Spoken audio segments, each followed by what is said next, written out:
Assalamualaikum. Ingat cikgu lagi tak? Ya, saya Cikgu Azlin akan mengajar mata pelajaran sains untuk tahun 5. Okey, kita teruskan. Baiklah, sebelum kita teruskan dengan sesi pelajaran kita pada hari ini, cikgu nak kongsikan 6 adab belajar. Okey? Yang pertama sekali, hendaklah membuat persediaan, iaitu bersiapkan diri. Buat pembacaan awal. Kalau kita tahu apa tajuk yang cikgu akan ajar, kita baca dulu sepintas lalu. Kemudian, sediakan tempat yang sesuai untuk kamu belajar supaya kamu selesa dan mudah untuk menuntut ilmu. Yang kedua, mulakan apa-apa saja proses menuntut ilmu dengan doa. Mula dan akhiri dengan doa. Ikhlaskan diri untuk menuntut ilmu. Okey? Yang ketiga, hadir dan join kelas. Ini penting ni. Ya, kalau cikgu dah jadualkan ada kelas, pastikan sekiranya tak ada apa-apa halangan, pastikan diri kamu boleh sertai. Okey? Yang keempat, fokus dan ambil nota. Okey, ini penting. Kamu harus memberi tumpuan yang sepenuhnya. Okey? Yang kelima, memberi respon. Kamu boleh memberi respon. Kalau tidak secara Google Meet pun, mungkin kamu boleh berWhatsApp dengan cikgu. Okey, dan yang terakhir, jangan lupa untuk berterima kasih. Hargai usaha guru dan minta ilmu yang kamu perolehi itu diberkati. Ingat ya, adab dulu, baru ilmu. Okey, baiklah. Sekarang mari kita tengok apa keperluan subjek sains, ya. Okey, yang pertama sekali kamu mesti ada buku teks sains tahun 5. Ya, buku yang kamu dah terima, okey, yang cikgu yang Ustazah Hamidah dah edarkan tu. Itulah buku teksnya. Buku teks baru kan?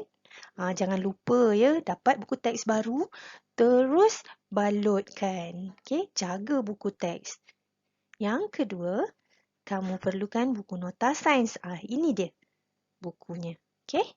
Buku yang warna kuning, buku yang panjang tu. Okey, ini adalah buku nota sains. Okey? Yang ketiga, grup WhatsApp. Ini memang dah ada kan?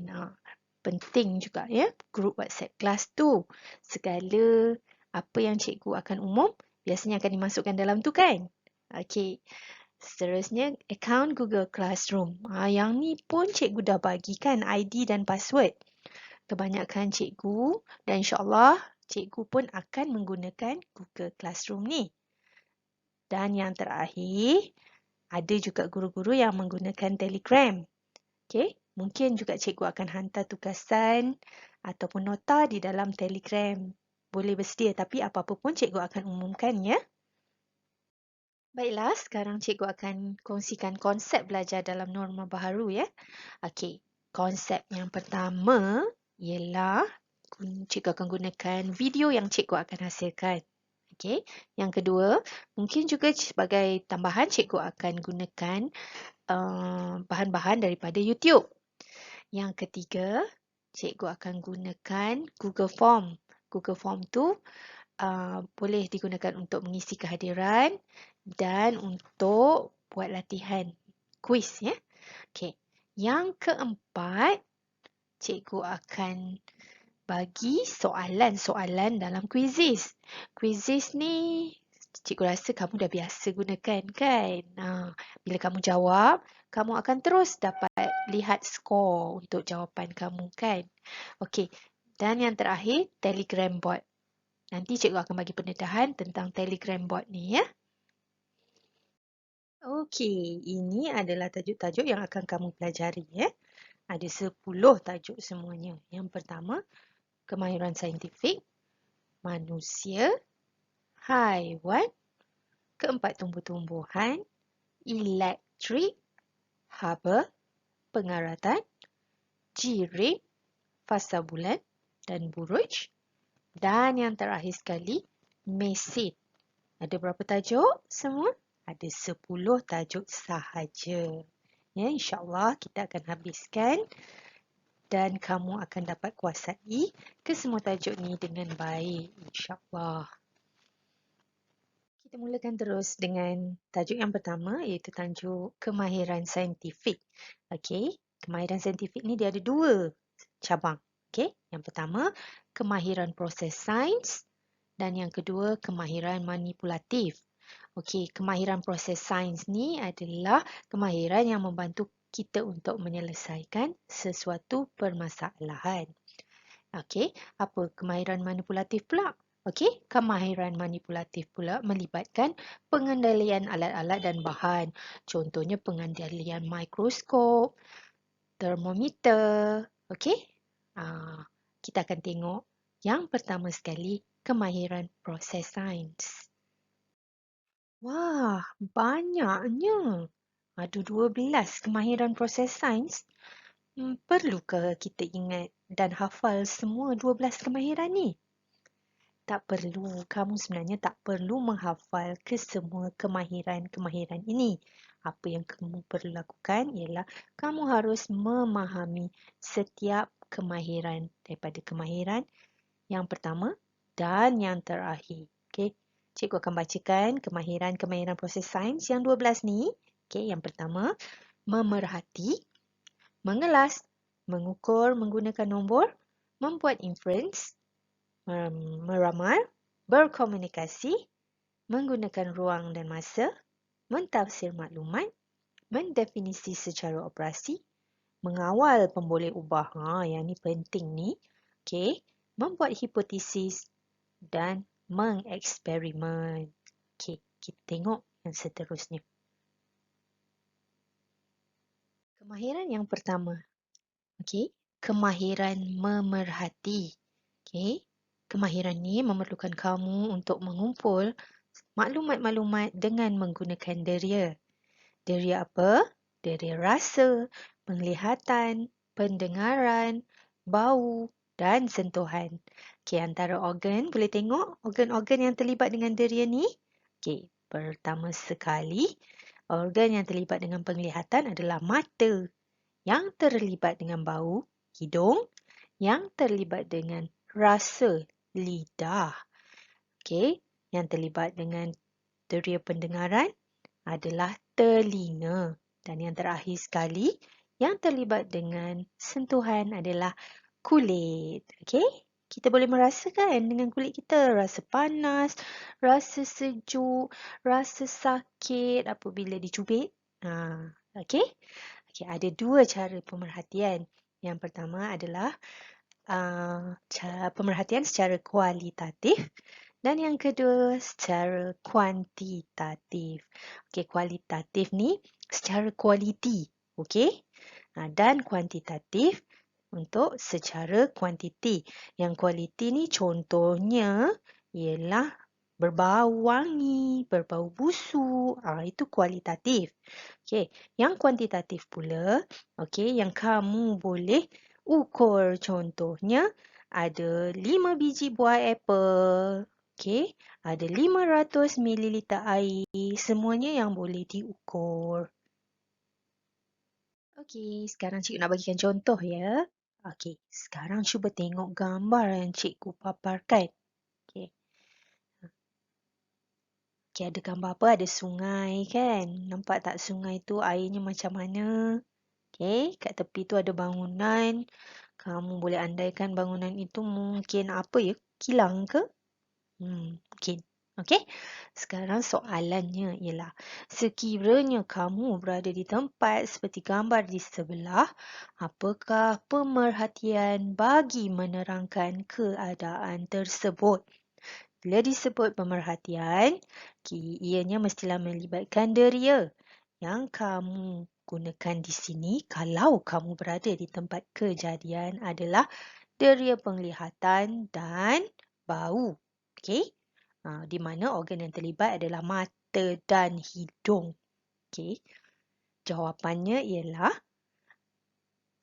bila kita gunakan deria penglihatan, kita akan katakan air sungai kelihatan berbuih dan keruh. Itu secara penglihatan. Dan apabila kita gunakan deria bau, dengan menggunakan hidung kita, kita akan katakan air sungai berbau busuk. Okey? Macam mana? Boleh faham? Okey. Yang pastinya apabila melibatkan pemerhatian, kita hendaklah menggunakan deria. Berapa deria kita? Okey, deria kita yang kita gunakan adalah 5. Penglihatan, pendengaran, rasa, bau dan satu lagi sentuhan. Okey? Okey. Kemahiran yang kedua ialah kemahiran mengelas. Okey, untuk kita buat pengelasan, okey, untuk kita buat proses mengelas ni, yang pertama sekali kita haruslah mengenal pasti persamaan dan perbezaan objek. Okey, apa yang sama dan apa yang berbeza. Kemudian, kita akan asing-asingkan dan mengumpulkan objek-objek tadi mengikut ciri-ciri di dalam kumpulan yang lebih kecil. Okey, contoh yang cikgu berikan di sini ialah, okey, contohnya seperti kamu, murid tahun 5 UMS. Okey, ramai kan? Okey, kemudian cikgu akan asingkan kamu mengikut ciri-ciri jantina, murid lelaki dan murid perempuan ke dalam dua kumpulan dengan bilangan yang lebih sedikit. Ini kita panggil kumpulan yang lebih kecil. Okey, kemahiran ini adalah kemahiran mengelas. Okey, faham ya? Kemahiran yang seterusnya ialah kemahiran mengukur dan menggunakan nombor. Apabila kita sebut mengukur dan menggunakan nombor, sudah pastinya ia dilakukan secara kuantitatif. Okey, kuantiti. Ingat tak cikgu cakap tadi? Kuantitatif itu melibatkan kuantiti dan boleh dikira. Sudah semestinya kita harus menggunakan alat yang piawai. Okey, alat yang standard yang boleh digunakan sama je oleh semua orang. Contohnya cikgu nak ukur panjang meja. Cikgu akan gunakan pembaris. Tak sesuai jika kita gunakan jengkal sebab ukuran jengkal setiap individu itu berbeza. Contohnya, ukuran jengkal cikgu takkan sama dengan ukuran jengkal murid tahun 1. Lain kan, jauh bezanya tu. Itu yang kita sebutkan jengkal itu adalah alat ukuran yang tidak piawai. Jadi, untuk menggunakan kemahiran ni, kamu harus menggunakan alat yang piawai. Okey, alat piawai itu kita ukur dan kita akan rekodkan. Okey, contohnya merekod objek tadi, cikgu cakap panjang meja tadi. Okey, dalam gambar ni, panjang pensel. Ya? Panjang pensel tu ialah 13 cm. Ukur menggunakan apa tu? Menggunakan pembaris. Okey, tengok gambar yang sebelahnya tu. Itu adalah mengukur apa tu? Bila ada termometer. Okey, dia mengukur suhu. Ya? Okey, di mana kita mengukur fenomena ataupun proses pemanasan air. Okey, jadi macam mana? Senang kan? Okey, jadi mengukur mesti secara kuantitatif dan menggunakan alat yang piawai. Kemahiran membuat inference. Takutnya dengar apa itu inference. Saya tak pernah dengar lah apa itu inference. Soalan ni susah. Tak adalah, mana ada susah. Kalau kita dah faham, dah tahu apa itu inference, mesti kita boleh jawab dengan mudah. Okey, apa maksud inference? Inference ialah membuat kesimpulan awal untuk menerangkan peristiwa ataupun objek. Panjangnya. Apa benda tu? Okey, singkatannya inference itu, okey, ringkas. Cikgu ringkaskan. Sebab. Sebab untuk menerangkan sesuatu peristiwa ataupun objek. Ni cikgu bagi lagi satu contoh yang mudah. Contohnya, mengapakah murid tahun 5 UMS tidak hadir ke sekolah pada hari ini? Okey. Tak seperti biasa kita kalau belajar, mesti kita belajar kat sekolah kan. Tapi ni kita buat PDPR. Okey, inference. Inference tadi apa? Sebab, kita bagilah sebabnya. Kerana kes COVID-19 di Malaysia semakin meningkat. Jika murid-murid ke sekolah seperti biasa, kemungkinan virus akan lebih mudah tersebar dan kes akan lebih meningkat. Senang. Inference sebab. Sebab inference benda yang sama.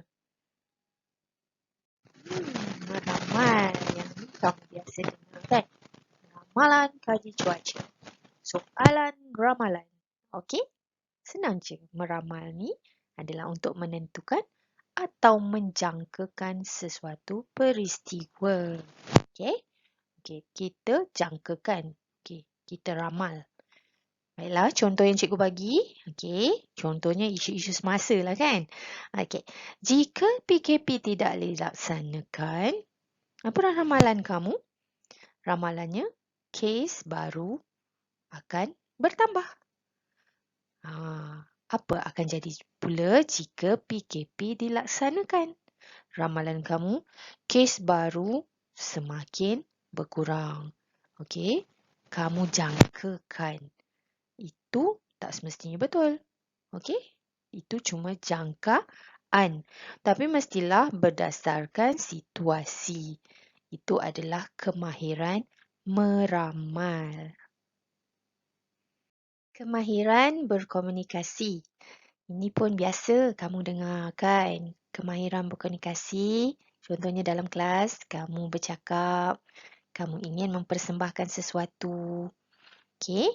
Okey, dalam sains pun, kemahiran berkomunikasi adalah melibatkan kamu menerima, memilih dan mengumpul data ataupun idea. Sudah kamu buat proses tu, kamu akan persembahkan maklumat yang diperoleh itu dalam pelbagai jenis bentuknya. Sama ada dalam bentuk graf, jadual, carta ataupun lukisan. Okey? Ada semua dalam contoh yang cikgu berikan gambar tu ya. Ada graf, ada jadual, ada carta pie dan ada lukisan. Menggunakan perhubungan ruang dan masa. Okey. Dalam kemahiran ni adalah digunakan untuk menunjukkan lokasi, arah, bentuk dan saiz sesuatu objek. Di mana kita akan memperihalkan tentang lokasi dengan masa. Contohnya, soalan tentang bilangan hari dengan kes COVID-19. Kita boleh katakan, contohnya, semakin hari kes baru COVID-19 bertambah. Okey, nampak tak perbandingan hari dengan kes? Okey? Okey, mari kita tengok pula apa itu kemahiran mentafsir maklumat. Okey, kemahiran ini melibatkan penerangan secara rasional tentang objek dan fenomena di mana kita akan mengumpul pelbagai data melalui pemerhatian. Contoh dalam graf yang cikgu berikan, pemerhatiannya ialah bilangan buku yang dibaca. Okey, dan boleh tengok situ ada hari.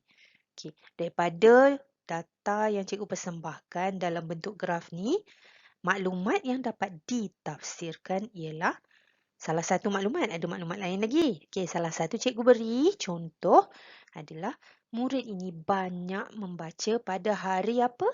Hari Selasa. Ya, betul. Hari Selasa. Alamak, apa pula tu? Mendefinisi secara operasi. Bunyinya macam susah. Tak susah pun. Okey, cikgu akan terangkan ya. Mendefinisi secara operasi ialah kita memberikan definisi tentang sesuatu konsep atau keadaan dengan menyatakan perkara. Okey, contohnya, okey, asid sifatnya adalah masam. Alkali pula pahit. Okey? Okey, kita tengok contoh buah lemon.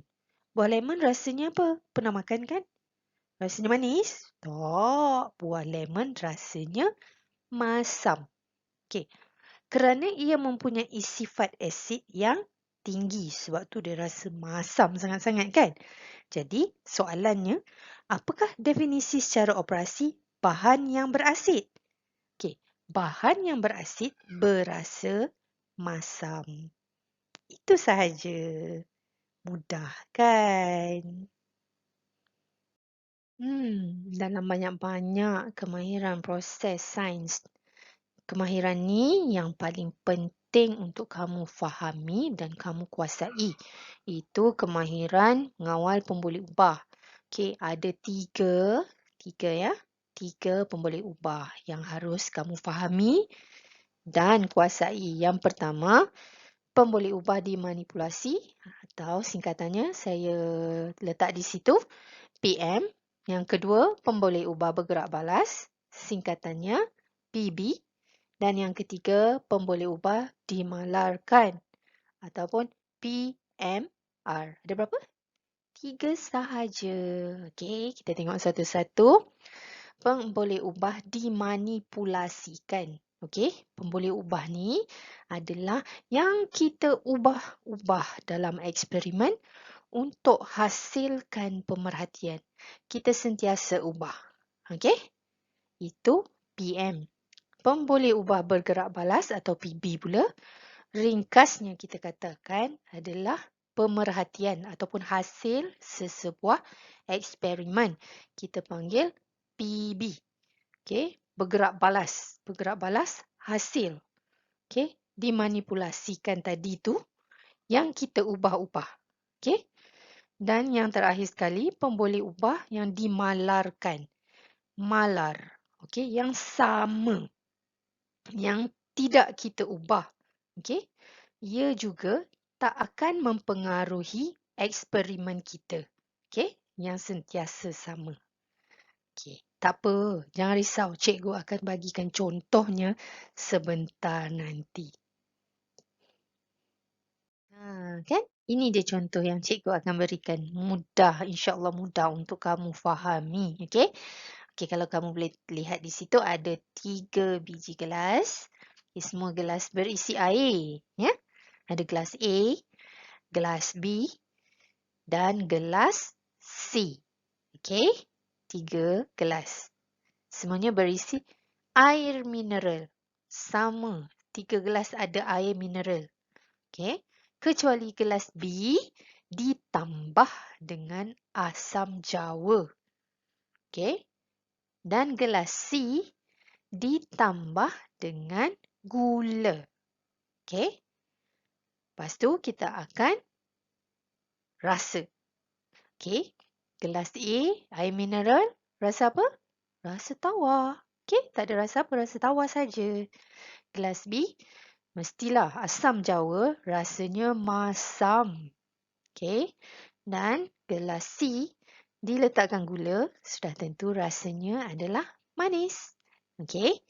Okey, soalannya, nyatakan ketiga-tiga pemboleh ubah yang terdapat di dalam eksperimen ini. Okey, mula-mula pemboleh ubah yang dimanipulasikan. Yang cikgu cakap tadi manipulasi, kita ubah-ubah. Apa yang kita ubah di situ? Okey, yang kita ubah adalah bahan yang ditambah ke dalam air mineral tu. Contohnya gelas B, kita tambah asam jawa. Gelas C, kita tambah gula. Okey, jadi yang dimanipulasi adalah bahan yang ditambah. Okey, PMR yang dimalarkan. Apa yang sama je untuk setiap gelas? Sudah tentu air mineral. Semua gelas ada air mineral kan?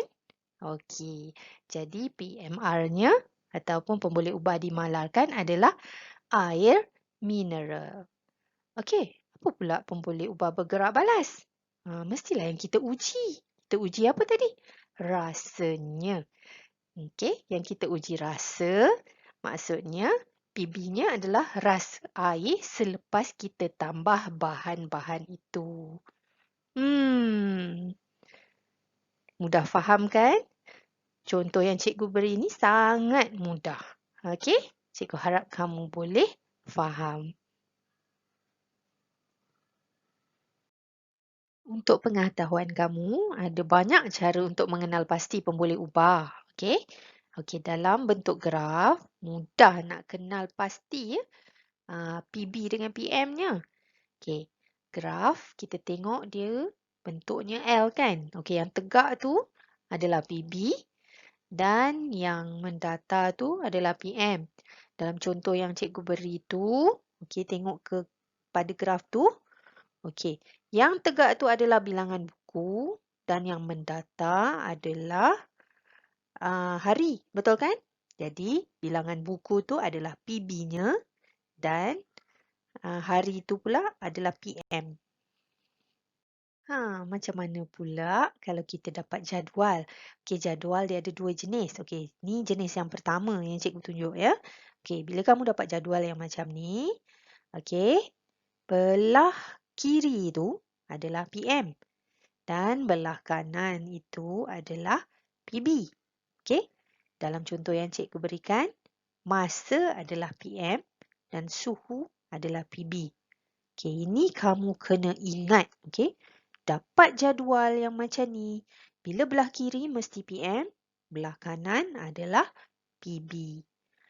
Boleh ingat yang tu, insya-Allah tak ada masalah jika kamu dapat jadual dapat soalan dalam bentuk jadual ya. Ni lagi satu. Ni bentuk jadual yang macam ni pula. Okey? Okey, kalau dapat jadual yang macam ni, kamu kena ingat yang atas adalah PM dan yang bawah adalah PB. PM di atas dan PB di bawah. Okey, dalam jadual ni suhu adalah PM dan bacaan tolok bordon adalah PB. Okey, ingat atas PM, bawah PB. Atas PM, bawah PB. Pun mudah kan? Kemahiran seterusnya ialah kemahiran membuat hipotesis. Okey, apa tu? Okey, kemahiran ni adalah menyatakan satu kenyataan umum yang difikirkan benar berdasarkan inference. Inference apa tadi? Inference sebab, kan? Jadi, dia menyatakan kenyataan umum yang difikirkan benar berdasarkan sebab. Ia adalah untuk menerangkan suatu perkara atau peristiwa. Boleh jadi betul, boleh jadi tidak. Contohnya, murid tidak hantar tugasan pada masa yang ditetapkan. Inference atau sebabnya adalah kerana tak siap tugasan, kan? Okey, apa hipotesisnya? Okey, gadget dikongsi bersama ibu bapa dan adik-beradik yang lain. Hipotesis dia terangkan tentang sebab tadi. Sebab apa tak siap tugasan? Sebab gadget tu kongsi bersama ibu bapa dan adik-beradik. Okey, boleh tentang hipotesis? Kalau boleh, kita teruskan lagi. Wah, kita dah sampai ke kemahiran yang terakhir, iaitu kemahiran mengeksperimen. Apa itu mengeksperimen? Ialah kita melaksanakan prosedur untuk menguji sesuatu hipotesis. Okey?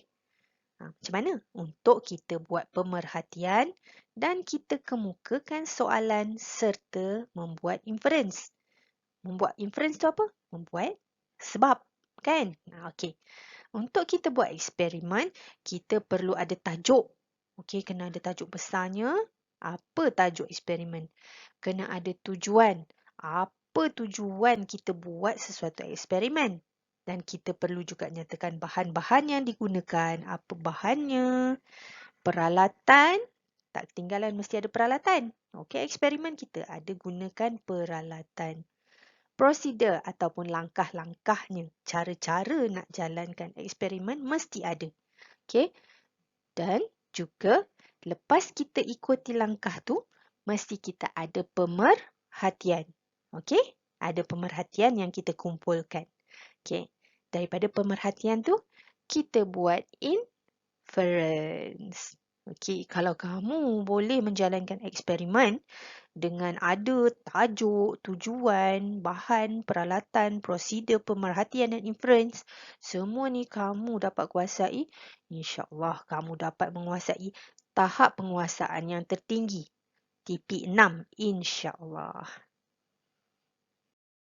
Okey, macam biasa, selepas setiap sesi PDP, kita akan uji kefahaman kita ya. Okey, untuk kali ni, cikgu nak kamu jawab soalan dalam link quizzes yang cikgu berikan. Selepas kamu jawab, dah dapat skor, screenshot markah tu dan hantar melalui WhatsApp kepada cikgu untuk tujuan rekod. Okey? Mudah saja kan? Okey, tadi pun dah faham. Soalannya pun senang saja. Okey, selamat menjawab soalan. Baiklah, sebelum cikgu akhiri sesi pada hari ini, cikgu ingin mengucapkan berbanyak terima kasih di atas tumpuan dan kerjasama yang kamu berikan sepanjang tempoh cikgu mengajar. Okey, jika ada apa-apa masalah, boleh terus WhatsApp cikgu. Okey, cikgu akan cuba bantu setakat yang boleh. Okey, good luck.